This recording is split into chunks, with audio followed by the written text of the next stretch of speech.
21 February ते मादरी ॿोलियुनि जो आलमी ॾींहुं मल्हायो वञे थो। उन ॾींहं ते सिंधियत बि संगत तरफ़ां सिंधी ॿोलीअ खे क़ौमी ॿोली बनाइण वारी मुहिम जो टियों मरहलो पुॼाणीअ ते पहुतो। अदबी संगत ही टियों मरहलो हिन साल 10 जनवरी खां शुरू कयो हो ऐं उनखे 21 फरवरी ताईं मल्हायो ऐं सॼी सिंध में मुज़ाहिरा करे मुतालबा कया त सिंधी ॿोलीअ खे क़ौमी ॿोलीअ जो दर्जो ॾिनो वञे। मादरी ॿोलियुनि जे आलमी ॾींहं खां 4 ॾींहं अॻु सिंध असेंबली हिकु ठहराउ मंज़ूर कयो आहे जंहिंमें सिंध जे समूरनि तइलीमी इदारनि में सिंधी ॿोली लाज़मी पढ़ाइण जी करारदाद मंज़ूर कई वई आहे।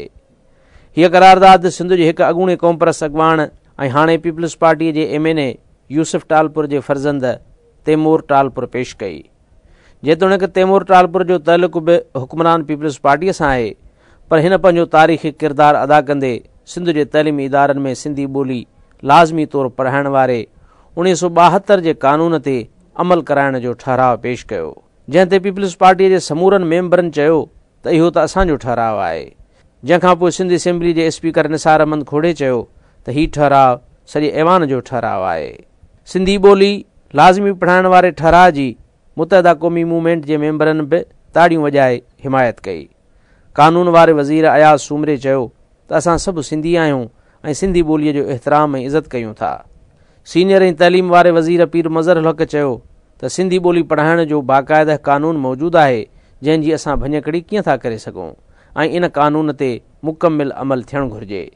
इहा ॻाल्हि कंहिं हैरत खां घटि न आहे त सिंध असेंबली पंहिंजे ठहियल कानून ते अमल कराइण लाइ वरी ठहराउ पास करे, ॼण त ठहराउ जी हैसियत पास कयल कानून खां बि का मथ भरी हुजे। ऐं इहा ॻाल्हि वरी उन खां बि वधीक अजरज में विझंदड़ आहे त पीपल्स पार्टी पाण खां मुतालबो करे थी त सिंधी ॿोलीअ खे पढ़ाइण वारे कानून ते अमल कयो वञे। वज़ीर कानून ऐं वज़ीर तइलीम जे अणॼाणाईअ जी हद इहा आहे त हू ॿई इहा ॻाल्हि यक आवाज़ चवनि था त सिंध में सिंधी ॿोलीअ जे पढ़ाइण जो कानून मौजूदु आहे, तंहिं करे हू उन जी मुखालफ़त कीअं था करे सघनि।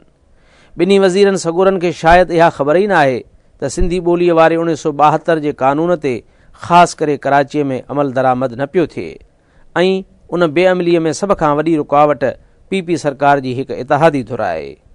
इहा ॻाल्हि बि कंहिं अजब खां घटि न आहे त मुतहदा क़ौमी मूवमेंट जे असेंबली मेंबरनि सिंध असेंबलीअ में सिंधी ॿोलीअ वारे ठहराउ जी हिमायत कई आहे, जॾहिं त कराचीअ में सिंधी ॿोली पढ़ाइण वारे क़दम जी सभ खां वधीक मुखालफ़त बि इन तनज़ीम सां लाॻापियल गवर्नर जे तरफ़ां पे थींदी रही आहे।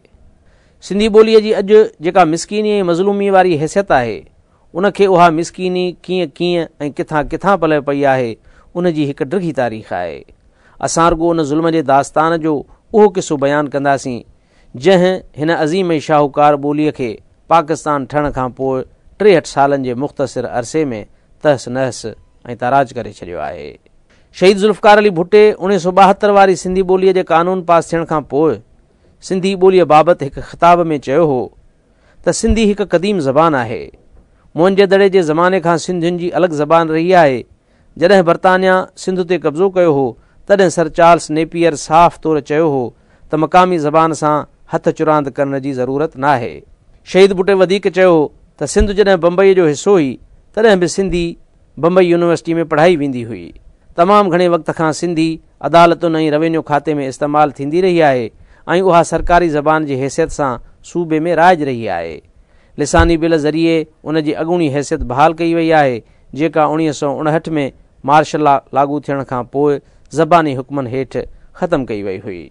शहीद ज़ुल्फ़कार अली भुट्टे जेको सिंधी ॿोलीअ जे अज़मत ऐं क़दामत जो ज़िक्र कयो आहे, उहा ॻाल्हि सिंधी ॿोलीअ जे ॾाहनि ऐं माहिरनि पंहिंजी तहक़ीक़ मां पिणु साबित कई आहे।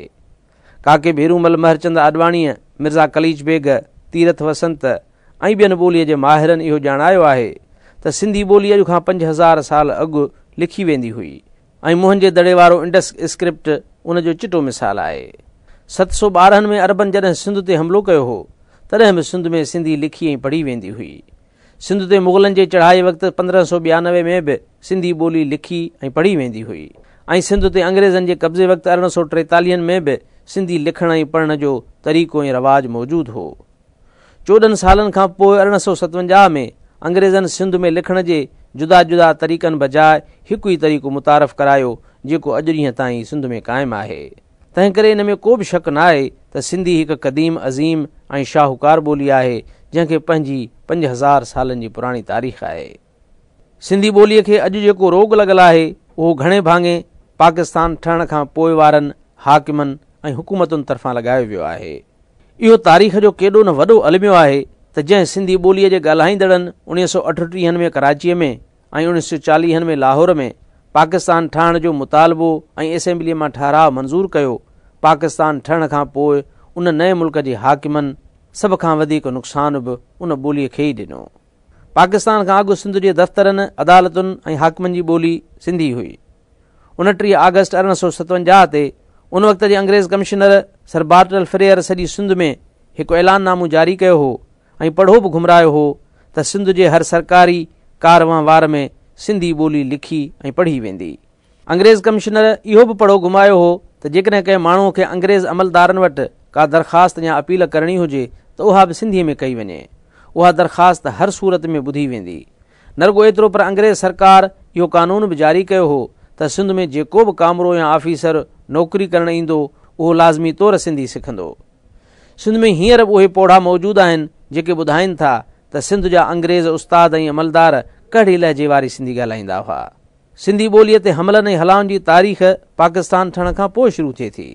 कराचीअ में सिंधी ॿोलीअ ते पहिरियों हमलो 1948 में तॾहिं थियो जॾहिं उन वक़्त जे वज़ीर अज़म लियाक़त अली ख़ान हिक ई धक में कराचीअ जे 1300 सिंधी मीडियम प्राइमरी ऐं सेकेंडरी स्कूलनि खे बंदि करण जो हुकुम ॾिनो हो। उन खां पोइ 1948 में ई उर्दूअ खे मुल्क जी वाहिद ऐं सरकारी क़ौमी ॿोली क़रार ॾिनो वियो, जंहिंखां पोइ सभ खां वधीक एहतजाज बंगालियुनि कयो ऐं अहिड़ी तरह बांग्लादेश में ॿोलीअ जी तहरीक शुरू थी। कराचीअ में उन खां पोइ सिंधी ॿोलीअ ते ॿियो वॾो हमिलो 1951 में तॾहिं थियो जॾहिं कराचीअ में मौजूदु सिंध यूनिवर्सिटीअ जो नालो बदिलाए कराची यूनिवर्सिटी रखियो वियो ऐं सिंध यूनिवर्सिटी खे रुॻो नाले जी तख़्ती कुल्हे ते खणाए हैदराबाद मोकिलियो वियो। अॼु पाकिस्तान में पंजाब यूनिवर्सिटी लाहौर में आहे ऐं बलोचिस्तान यूनिवर्सिटी कोयटा में आहे, पर सिंध यूनिवर्सिटी सिंध जे गादे वारे शहर में मौजूदु न आहे। सिंधी ॿोलीअ ते उन खां पोइ ॿियो वॾो हमिलो 1958 जे मार्शल लॉ खां पोइ थियो जॾहिं हैदराबाद रीजन जे उर्दू ॻाल्हाईंदड़ ॿारनि खे सिंधी पढ़ण खां आजो करार ॾिनो वियो ऐं केतिरा ई Sindhi medium school martial law हाकिमनि जे ज़बानी हुकुम ते बंदि कया विया। अयूब ख़ान जी डिघी मार्शल लॉ दौरान सिंधी ॿोली त छा पर सिंध लफ़्ज़ लिखण ते पाबंदी रही, जंहिं जे रद्द अमल में सिंध में जागरता जो हिकु नओं ऐं सोनहरी दौरु शुरू थियो।